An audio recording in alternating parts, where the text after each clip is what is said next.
Hi everyone, and welcome to a sunny Fridays with Fenning. Now, a while back I went to play a round of golf with Sam, my son, and two others. And I arrived and I went to go and pay, and Sam called out that he'd already covered the cost. And something inside me leapt, not because I didn't have to pay, but because Sam had chosen to show generosity. Now, that might not seem like a big thing to you, but to me, he was demonstrating a value that I hold really highly, and I was just so proud of him. In fact, I am so proud of all of my three children, not just because of what they do, but because of who they are, their character, their friendliness, their faith, their sense of fun. I am such a proud dad. And a couple of weeks ago, Sarah, my wife, she was interviewed by Helen Bolton on the Think Differently Thursday sessions that go out each Thursday.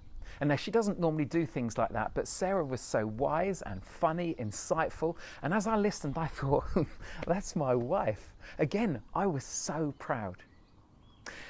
Now, should I be worried? Because over the past few weeks, I've been briefly looking at 6 of the 7 deadly sins. You know, the sins of envy, greed, sloth, anger, gluttony, lust. And you can catch up on those if you just look at past postings. But today, I want to finish with the one that has often been considered the root cause of all of these other deadly sins. And that's pride. So when I say that I'm proud of my children and my wife, have I already failed? Well, of course not, because there are 2 kinds of pride. There's the healthy pride that sees and celebrates the good in others. It's of a satisfaction in a job that we've done well, a joy in the fulfillment of someone's potential. It's not boastful, it's not self-seeking and ambitious for just self-promotion. It's a pride in others where the focus is more on them than on us. And then there's this unhealthy pride that links with arrogance and showing off and this kind of corrupt selfishness. Another term for pride is hubris, where we believe that we are actually better than someone else, superior, more important. You know, pride elevates our egos. It pushes us to talk about our own accomplishments, and it refuses to acknowledge our own faults or limitations or wrongs. So basically, pride means never having to say you're sorry because you don't do anything wrong. It's always someone else's fault. Now, you know what I'm talking about because you've seen it in others. You've met people like this and you don't like it. Why? Well, because they demand attention. They make us feel small because they've always done things bigger and better than us. You know, they kind of look down on us. And that life and conversation is all focused on them, elevating them. And it's so easy to spot in others, but it's much harder to spot in ourselves. Why? Well, it's because we have blind spots. You know, it's difficult to see ourselves objectively because we have an ego that needs bolstering, that we try and find value through what we do and the affirmation that others bring. You know, we like to see how we compare with others. And all those things are fighting towards us knowing that we have value, that we're loved, that we can find our place in this world. You know, some of the proudest people I know are the most insecure because they're trying to find their value in recognition, in achievement, or being better than others. And one of the reasons faith in Jesus is so important to me is that I know that my value, my lovability, if that's a word, my security comes from Him. You know, it's not based on me or my performance. I don't have to prove myself to make myself look good for God to love me. I'm already loved, and so are you. Yet pride says that God's not needed. You know, I'm good enough on my own. I don't need help. I'll make my own way, thanks. And that breaks God's heart.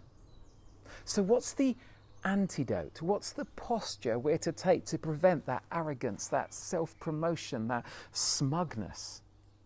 Well, Peter, one of Jesus' followers, wrote these words. He says, "All of you, be submissive to one another and clothe yourself with humility, because God resists the proud, but gives grace to the humble." Now, just as love is the antidote to lust, and generosity is the antidote to greed, so humility is the antidote to pride. A few months ago, I went with Bridget McIntyre to a school in Ipswich. Now, Bridget was the High Sheriff of Suffolk at the time, and I was her chaplain. And we were introduced to the head, and we walked and talked with some of the students. In fact, it was around this time of year, because it was shortly after George Floyd's murder, and so we were discussing racial injustice. And Bridget asked one of the staff who had come to the UK from India about her story. And the lady spoke about her journey from humble beginnings to working in insurance and then training to become a teacher. And the insurance company that she worked for was one that Bridget had been CEO of, and yet Bridget made no reference to herself and her link with that company. So I asked her afterwards why she didn't mention it, and Bridget was so humble in her response. She said she didn't want her previous position to distract or hinder in any way the conversation that she was having with this teacher. And it was a humbling moment for me because it made me wonder how often I use my role or my status to give myself a sense of status when I don't need to bring it up. You know, like pride, there's two kinds of humility. There's a false humility that ironically is pridefulness in disguise.